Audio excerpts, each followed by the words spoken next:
Doja Cat has evolved from a bubbly pink pop princess to an edgy, dark, and honestly confusing artist. Now, celebrities as famous as Doja Cat are held to standards that are near impossible to meet. But what happens when a celebrity just gives up, disregards all societal standards, and starts acting in a way where you have no idea if what you are looking at is real or fake? We have to acknowledge from the beginning that everything in Doja Cat's career could be one orchestrated marketing stunt, or we could actually be witnessing someone descending into madness.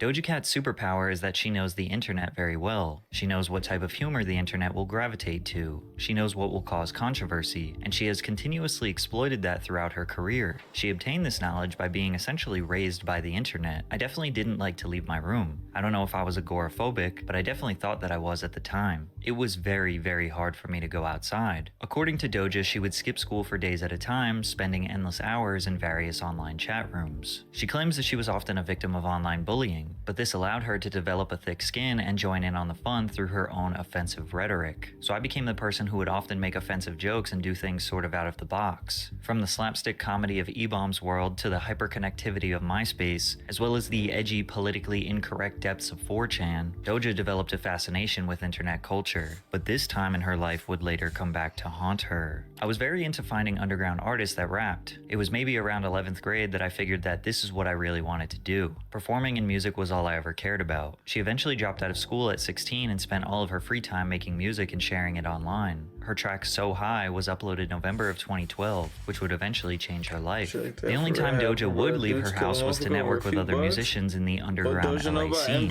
Herb, a rapper, promoter, and radio host in LA, helped book Doja's first ever show at an event he founded dubbed the Banana Showcase. Be like, Your Highness, why you always buying that fly?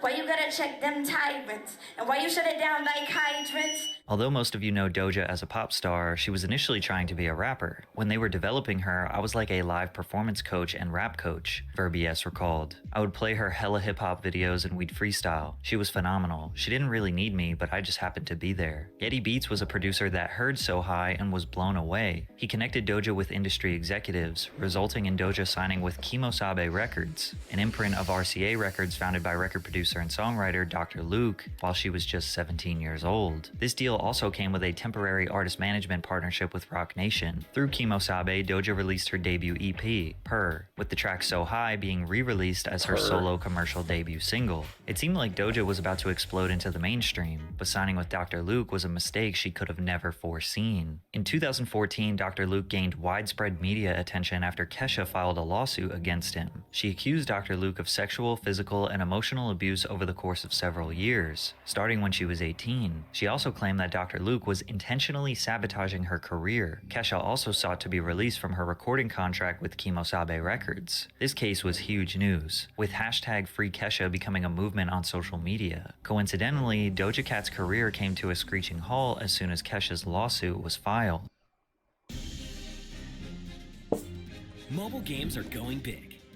Clash of Clans is Rapper Wale wanted to take Doja on his 30-city Simply Nothing tour across the USA, giving her some much-needed exposure to a mainstream audience, but she had to pull out because she didn't have the support of her label. Now, Doja never made any allegations against Dr. Luke, but is it a stretch to assume that Dr. Luke was more focused on fighting this lawsuit than helping his new signee with her career? Because Doja took a 3.5-year break from releasing music. In the music industry, they call this being shelved, which is when a label signs you, holds you in a contract, but doesn't do anything to help your career, metaphorically putting you on a shelf to collect dust. She kept money rolling in by doing whatever live performances possible, like doing a mini tour with the Philius London in 2015, as well as a short tour with Lizzo in 2017. Doja even turned down a feature on Billie Eilish's 2017 hit single, Bellyache. Fans would see Doja often on Periscope Live cooking up songs in her bedroom, but she had no intentions on releasing them until 2018. Her comeback in 2018 involved her ditching the rapper career path and aesthetic. She instead followed the typical pop star formula of selling sex through music. She debuted tracks like Roll With Us, Go To Town, and Candy, along with her 13-track album, Amala. But a lot of these songs fell on deaf ears. Kimosabe Records didn't do any marketing for her, didn't get her interviews, nor were they putting her on major festivals. She was watching her career fly by and reached a moment where she had nothing left to lose. One night on an Instagram Live with her core group of 60 fans watching, she made a masterpiece meme that would change her life. Producer Troy Noka sent her a sample of Wes Montgomery's Polka Dots and Moonbeams, asking her to make a beat for his album. At the time, she'd just received a cow costume in the mail. Doja hopped on Instagram Live and began writing "Moo" with her fans. 6 hours later, Doja and her fans wrote a song about her being a cow. But the silly song needed a silly music video.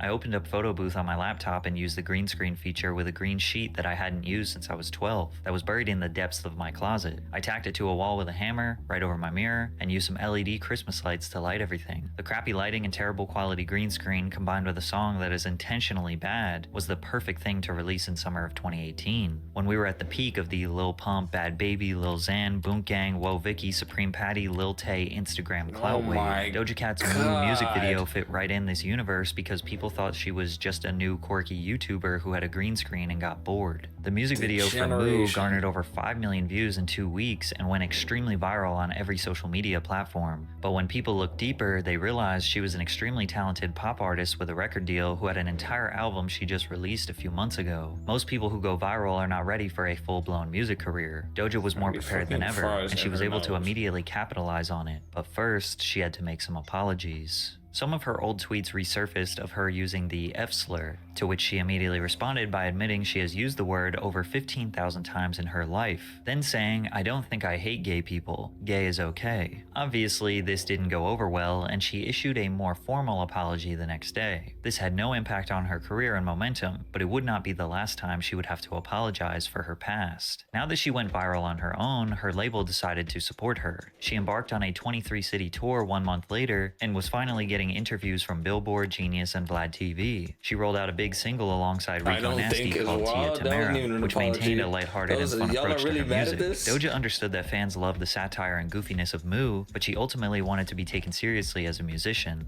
A lot of artists that blow up off memes have a hard time being taken seriously, but the music industry was craving more female talent, and Doja was ready to fill that niche. Her debut single, Juicy, alongside Tyga, debuted at number 83 on the Hot 100, her first entry on the charts. It would eventually peak at number 43 due to various TikTok trends associated with the track. Her second studio album, Hot Pink, was an overtly girly, bubbly, sexy record that complemented her fun energy while still remaining professional. Say So wasn't rolled out as a single but sparked a dance trend on TikTok. All the biggest influencers like Charli D'Amelio and James Charles helped skyrocket this song. The popularity prompted a remix featuring Nicki Minaj. As it gained steam, she tweeted, "If Say So hits number 1, I'll show you guys my boobs really hard." This tweet made headlines, some making fun of her desperation to go number 1, but then it worked. Say So peaked at number 1 on the Billboard Hot 100 and achieved a Guinness World Record for the first female rap duo to reach number 1 on the US singles chart. I just realized I have to show my boobs real hard. I'm just gonna be honest with you guys. I did play you. I'm not showing my boobs real hard, man. You got fucking played. People online were furious that she broke her promise. She's messing with the simps. Trust me, the simps will overpower her and eventually expose something bad about her. This commenter couldn't have been more right. A few days later, a Twitter user resurfaced an old video of Doja in what they claimed was an alt-right chat room. On a website called Tiny Chat, Doja is seen wiggling and writhing while making sexual noises and advances towards other people in the chat before dropping the hard R. Her shirt reminds me of a baby duck. Not only was she acting really strange, but the other people on the call were using blatantly racist rhetoric. This was Doja's response. In this video, I'm being completely blackout drunk and completely dumb. In regards to people being racist in the chat room, this was her response. You know what I do understand is that there is racism that happens across Tiny Chat, and there is racism that happens across Instagram. There's racism that happens across Twitter. This happens everywhere. It just happens more on Tiny Chat because it's not as monitored. When you see racist on Tiny Chat, it's because people aren't paying attention. I've seen it, and I know that I've been targeted by it, but the narrative that it's a white supremacist chat is completely incorrect. But it didn't stop there. Fans also discovered a 2015 song Doja recorded called Didn't Do Nuffin. Didn't Do Nuffin is a racist term that originated on POL, which is an abbreviation for politically incorrect, an anonymous board on 4chan dedicated to current events and political discussion. This board has a reputation as a breeding ground for fringe beliefs and unapologetically grotesque takes. The term Didn't Do Nuffin is derived from the phrase didn't do nothing, a plea of innocence often used in reference to unarmed black men killed by police. The term was used to mock and criticize the black community during the Black Lives Matter protests. Hashtags like Doja Cat is over party and only clans began trending on Twitter. People believe that the chat room video and controversial song completely go out of character when drunk. It's weird when someone uses that as an excuse. That's what I'm saying, bro. A pattern of Doja's racist behavior. Drunk. Not long after these conversations started, Some Doja issued a formal apology in which she acknowledged her actions. involvement in the chat rooms, but also debunked the narrative that she's anti-black. She also jumped on an Instagram Live for 30 minutes where she gave a concise explanation. When I used it, it was because I was in chat rooms all the time and I was kind of locked away, and I was always on there just dealing with people coming at me left and right, talking about different slanderous terms after another. The term that I used in the song is one that I learned that day. So people were calling me it left and right, and I used it in a song. And it was to kind of take back and just say you to those people. But again, this would not be the last time Doja's internet past would come back to haunt her. Fortunately for Doja, her ever-growing list of accomplishments shined bright over any controversy she endured. Although her Hot Pink tour was postponed, she performed at the 2020 MTV Music Awards where she won the award for Best New Artist. Following performances on both The Tonight Show and Jimmy Kimmel Live, her feature on the album track Motive from Ariana Grande's 2020 album Positions peaked at number 32 on the Billboard Hot 100 chart, becoming both her highest debut and second ever top 40 entry. Later that year, Doja performed at the 2020 MTV Europe Music Awards, where she won the award for Best New Act. She went on to win the New Artist of 2020 and New Artist of the Year at the 46th People's Choice Awards and the 2020 American Music Awards, respectively. Billboard ranked Doja Cat number 5 on both the Top New Artist of 2020 and Top Female Artist of 2020 charts. She ranked atop Rolling Stone's list of the 10 biggest breakthrough artists of 2020, following a 300% increase in her on-demand audio streams in the US. Forbes also named Doja one of the top breakout stars of 2020, while including her on the annual 30 Under 30 list. She was also nominated for 3 different awards at the 63rd Annual Grammys. In 2021, she continued to absolutely dominate. She toned down the bright, colorful costumes and pink-dyed hair for a muted, mature aesthetic. She released several hits, including Best Friend featuring Saweetie, 34+35 with Megan Thee Stallion and Ariana Grande, as well as Streets, all of which peaked within the top 20 on the Billboard Hot 100 chart. In the spring of 2021, Doja released Kiss Me More featuring SZA. This collaboration reached top 5 in 18 different countries, received critical acclaim, and captured Doja her first Grammy for Best Pop Duo/Group Performance. But with all the success, she claims she didn't enjoy it.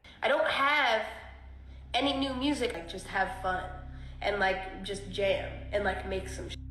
I haven't done that in maybe 5 years, feels like. Yeah, I made my album, put it out, but that's a requirement. I have to make that. I had to make that album. A couple years ago, I ended up in a motorcycle accident. I didn't have health insurance at the time, and now I have a plan that keeps me covered. It's easy to understand musicians can experience burnout due to demanding schedules, late-night performances, long rehearsals, frequent travel, repetitive interviews. There is an intense pressure to consistently deliver high-quality performances, whether in live settings or in the studio. Her saying she had to make her album led people to believe there was drama with her and Dr. Luke. Maybe she felt a lack of control over her career. Her saying that she hasn't made music for fun led people to believe her label wanted her to make formulaic pop music so they can bring in millions. This pressure, combined with the endless amount of scrutiny and negativity online, having to constantly apologize for wrongdoings, likely made Doja feel like this whole music industry is smoke and mirrors. Her potential descent into madness was beginning. Are you drinking water? In March of 2020, Doja traveled to Paraguay for their annual Asunciónico festival, which was canceled upon arrival due to severe weather conditions which included flooding and thunderstorms. Doja's hotel location was leaked and fans, eager to see their favorite musician, piled up outside the hotel hoping for her to come out. Eventually, fans grew frustrated when Doja failed to acknowledge them, both in person and on social media. While fans aren't entitled to Doja's time outside of when she's scheduled to perform, her seemingly self-absorbed tweets the following day caused a justified uproar on social media. The next day, Doja checked out of her hotel and tweeted, "There was a storm in Paraguay, the show got canceled. When I left the next morning, there wasn't one person outside the hotel waiting for me." After a flurry of backlash, she said, just in case you're wondering. Followed by, "The ain't for me, so I'm out. Y'all take care," before changing her Twitter name to I Quit. Her reaction to this situation that was totally out of her control either proves 1, she is legitimately sick and tired of the pressure of this industry, or 2, she is just a snobby, childish brat ungrateful for her career. Doja's response to criticism has always been the same since day one. She would initially respond sarcastically, and when that response garnered more criticism, she'd finally take the situation seriously and issue a formal apology. However, the secondary apologies always felt insincere, since her genuine feelings toward the topic were always displayed during those initial responses, which brings us to our next controversy where she made a huge deal out of nothing. Doja DM'd Noah Schnapp, the 17-year-old star of Stranger Things, to get the attention of Joseph Quinn, another cast member who she had been lusting over on Twitter. Noah posted the DMs thinking it was a silly joke, only for Doja to get really angry about it. That Noah did that, like went and posted a private conversation between me and him, is so unbelievably like socially unaware and whack. You know what I mean? Like that's like borderline snake. That's like weasel. That's what I'm saying. It's not that deep. It's just that he's like a very dumb kid. Doja assumed people would automatically take her side since Noah exposed their private messages. However, many people saw it as her trashing an innocent 17-year-old. What she said in the DMs was already public knowledge, and when Twitter users told her that she was overreacting to this small conflict, she played the victim and responded in an insincere, sarcastic tone. "Y'all are so cringe and lame, and nobody wants to hang with you. That's why y'all be on here unironically writing replies that makes you mad." Doja is clearly fed up with the negativity that comes with fame. Whether her controversies are self-inflicted or not, she was done with the expectations, done with petty drama, done with apologies, done trying to appease anyone but herself, and now it was her turn to control the narrative. She started by shaving her head bald. Then she went on Instagram Live and shaved her eyebrows. During the live, she said, "I feel like I was never supposed to." Then she went on Instagram Live and shaved her eyebrows. During the live, she said, "I feel like I was never supposed to have hair anyway." Whenever female celebrities randomly shave their head, people quickly assume that they have gone crazy, especially after the world witnessed Britney Spears infamously shave her head while having a mental breakdown in 2007. But when she attended Paris Fashion Week, people second-guessed her intentions. Doja collaborated with makeup artist Pat McGrath to create a strapless red dress while she was covered head to toe in 30,000 crimson red crystals. The look took almost 5 hours to complete, and while some people shrugged it off as just another crazy fashion choice for the sake of shock value, others made Illuminati conspiracy theories that she was imitating Lucifer and this was nothing more than symbolism for the demonic realities of the entertainment industry. You could even say Doja's fashion antics are similar to the many stunts Lady Gaga pulled back in the early 2000s. Then again, they said that Gaga was in the Illuminati as well. Little did we know, putting together a creative or potentially shocking ensemble for Fashion Week became one of the least bizarre things Doja does. Doja announced that she planned on returning to her rap roots for her upcoming 4th studio album. She wanted to diverge from the pink and soft things and pop and glittery sounds that defined her career up until now. Her song Attention piqued some interest in the rap world, but fans who become accustomed to Doja's pop records were expressing their disappointment on social media, leading to Doja tweeting, "My comment section on IG used to only be positivity because I was doing what everyone wanted me to do, and I love that I can see through all the bull now." She clarified that it wasn't anything personal, but was discontent cranking out digestible pop hits for children on Twitter to get into fights about. She tweeted, "Planet Her and Hot Pink were cash grabs, and y'all fell for it. Now I can go disappear somewhere and touch grass with my loved ones on an island while y'all weep for mediocre pop." People were feeling regret for having ever supported her music, but this is the most honest thing Doja has ever said. Most of the music you love is a highly formulaic, soulless product that is scientifically engineered for you to love it. Look at what it took for Doja to blow up, making the worst song possible to get attention. It is totally believable to think Doja just did whatever she could to make some money and be set for life. This is metaphorically what people refer to as selling their soul, but Doja was doing more than metaphors. She showed off a new tattoo of a scaled animal figure crossbred with female attributes. The photo went viral on social media, with many calling Doja's tattoo demonic. One fan expressed their concern, writing, "Used to love you, but you clearly sold your soul to the devil. Unfollow." Doja replied, "Whatever helps you sleep at night." She'd post another tattoo, an antelope skull on her wrist. Then she would tattoo a bat skeleton on her back. The allegations regarding her being indoctrinated into the Illuminati or practicing demonic worship only increased as time went on. Her Instagram became filled with cryptic messages and spooky videos to roll out her album. She posted very unflattering photos of herself. Ew. Her album was called Scarlet. She posted what people thought was the album cover, which consisted of her drenched in blood with a stripped-down Freemason symbol. She also announced a multi-city tour,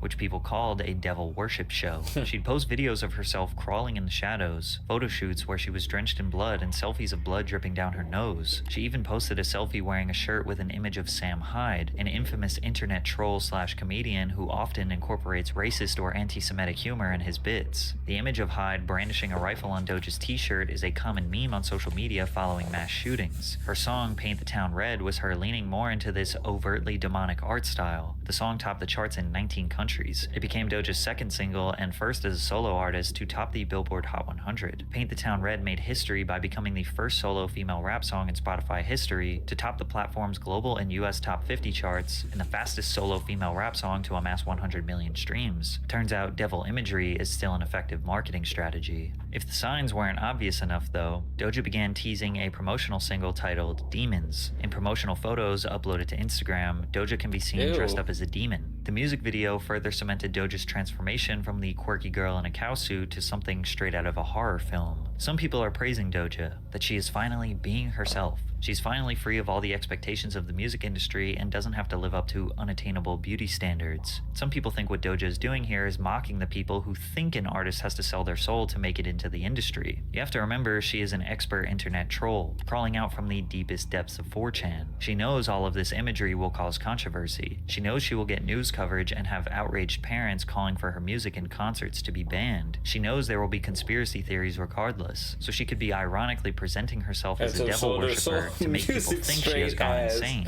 Is this an extremely corny and overused art style for artists? Yes. Is it actually an Illuminati psyop? Maybe. Did it work? Not really. Doja's fourth studio album Scarlet debuted at number 4 on the Hot 200, moving 72,000 album equivalent units. In comparison, Planet Her debuted at number 2 and sold 109,000 units. Despite being on track to be the highest selling female pop star in the world, Doja potentially scared her audience away.